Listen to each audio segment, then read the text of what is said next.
It's time to fight distress call. It's not as if the training wheels are off, since there are plenty of allied units to supplement your own, but in some ways this is our first true test, unlike the tutorial, which is purposely easier on every difficulty in this mod. Distress call is the first battle that's easy to lose if we aren't careful. Success depends on having troops in position to repel attacks from multiple directions on two forts in an otherwise open plain. Because I gave Walton a speed perk in the last episode, I replace him in my initial deployment for some rookies, whose job will be to deter attacks on the southern fort, while I concentrate everything I have to defeat the Confederates attacking from the north.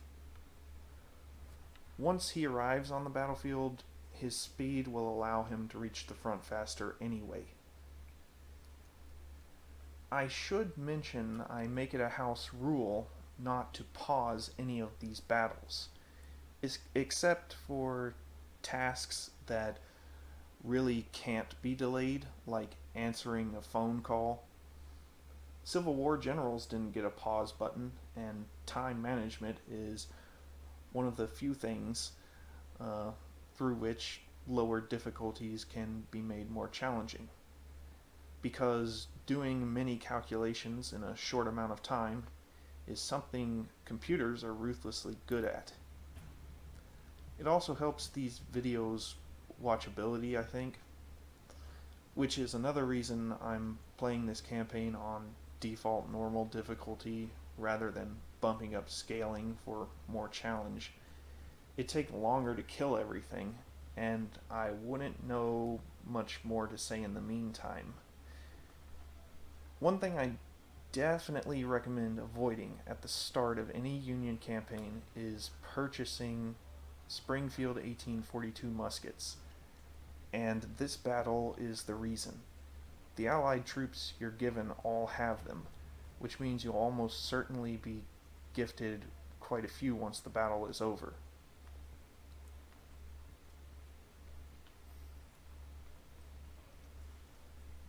Well, obviously, the skirmishers and cavalry don't have them, but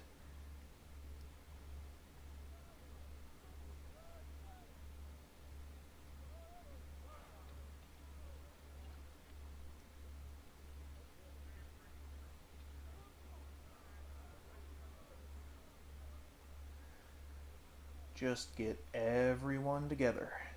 Make sure that we can hold.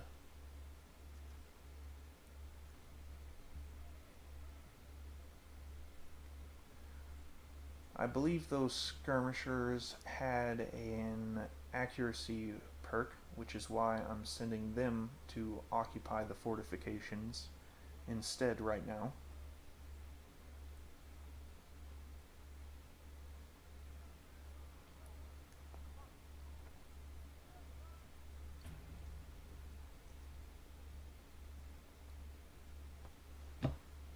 Here they come.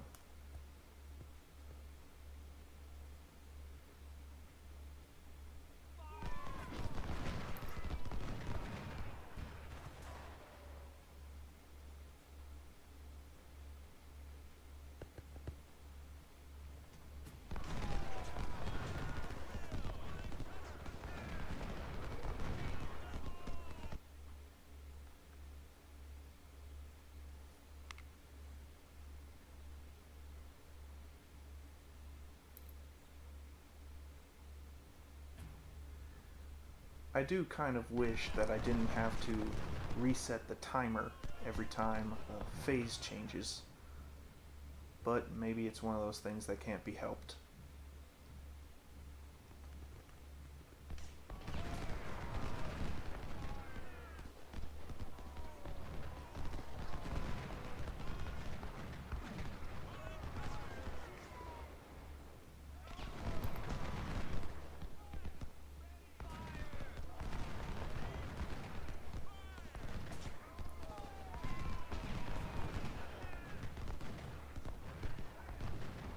oddly, when the phase changes, so, some of the defensive positions inside the forts disappear. Not sure what the reason for that is.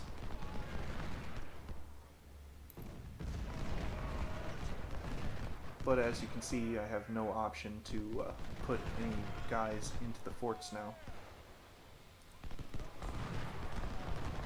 Here I make a small mistake in assuming 1,000 fortified rookies could hold against 160 suicidal Confederate cavalry, but their incompetence never ceases to amaze, even on normal.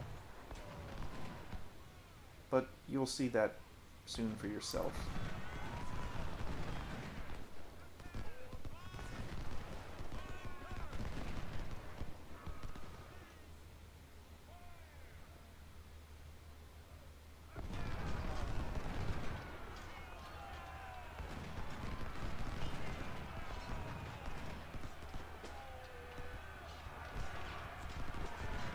When I realize they're broken, I quickly move to retake the position before the advancing Confederate infantry can occupy it. Meanwhile, the rebels are screaming and charging into the northern fort. It's time to see if my Battle of Leuctra-inspired deployment will be enough to beat them back.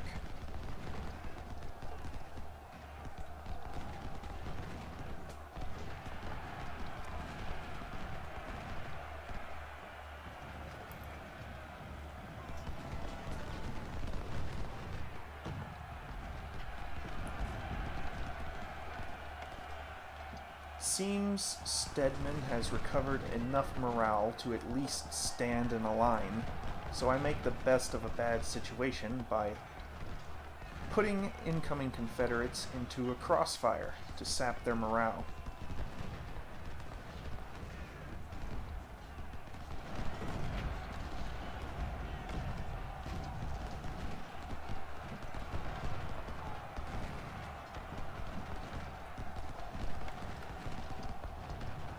It looks like I'm losing control of the northern fort, but looks can be deceiving. It's a risky plan what I'm about to do, but one thing for certain, things are about to get very messy.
After a hard-fought melee, the northern fort remains firmly in my hands, at the cost of my allied units' condition.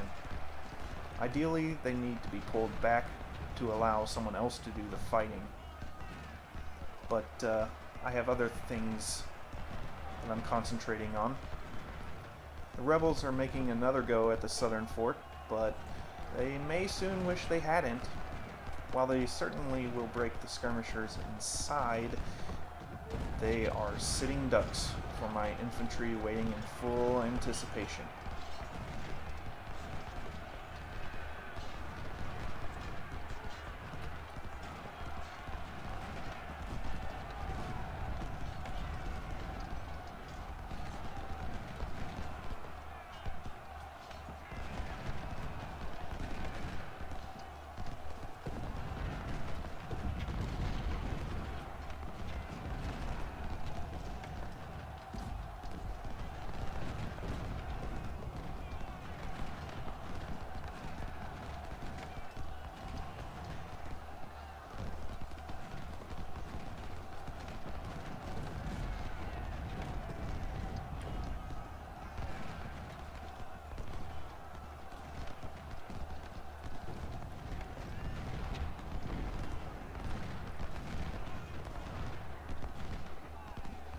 Belatedly, I realize my allied brigades should have been pulled from the northern fort a long time ago, so I order them to the rear to rest up.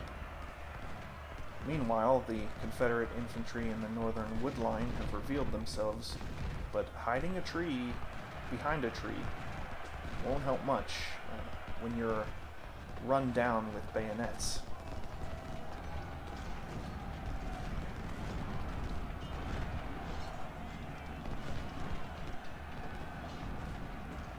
They never learn.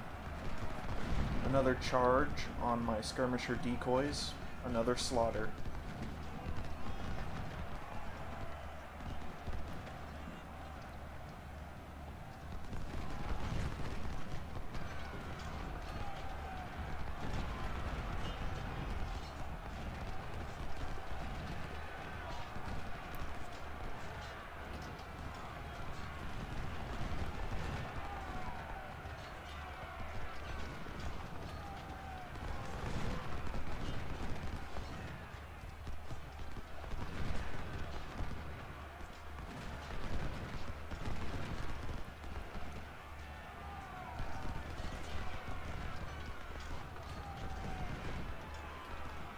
To play perfectly, I'd pause the game at a time like this to more effectively command units across the entire battlefield, as there are just too many things going on for me personally to process right now. The most important thing you can do when an objective is in your control is take the initiative. There's still a lot of rebels out there whose guns and supply would be nice to have. Passive play, it's not only less rewarding overall, but promotes complacency.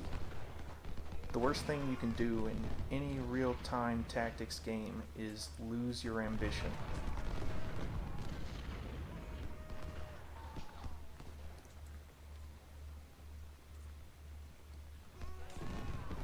Not sure why units sometimes try to cross paths in this game, even when issued the simplest of commands, but it's undesirable due to an in-game speed penalty for units in too close of proximity, so it's something to keep an eye on. At this point, it's clear the Confederates can't hope to hold any longer, and the artillery is a prime target.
Looks like the Confederate cavalry may be going for a cheeky melee with my own artillery. I certainly won't let that happen.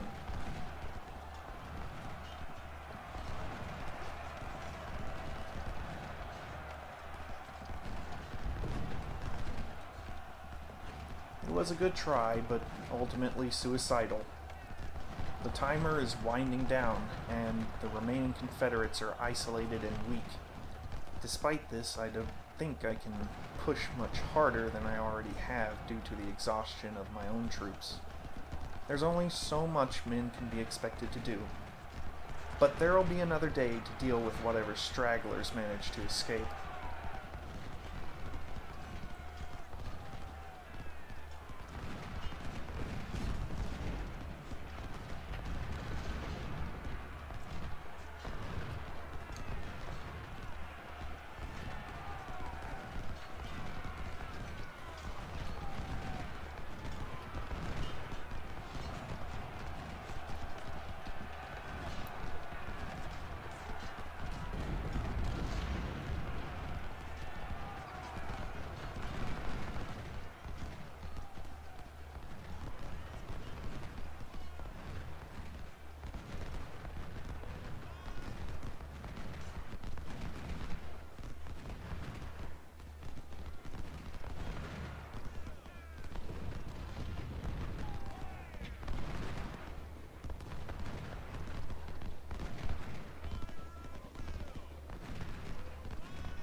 Has that ceiling fan been squeaking the entire time?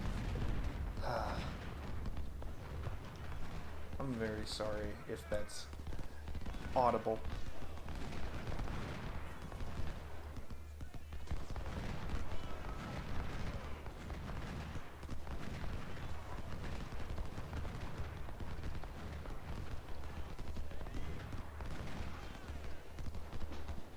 If possible, avoiding wooded and swampy terrain is preferable, but I doubt I can get my brigades in the north out in time for it to matter. Let's see how many of these units I can get to break or surrender before the time runs out.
Zooming in like this is more cinematic, but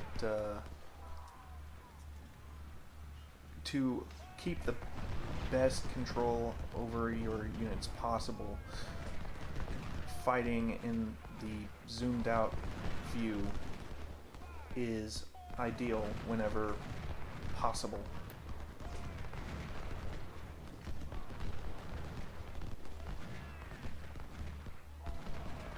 It just helps you to keep the bigger picture in your mind.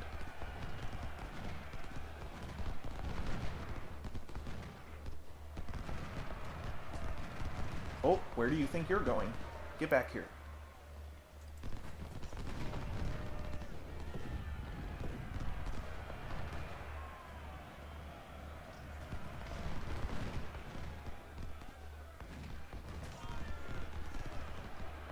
Wait, seriously? That didn't get them? Come on.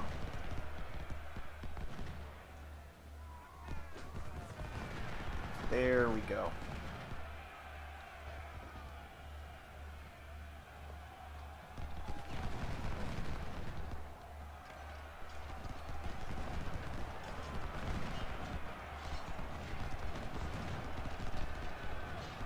Come on, just surrender.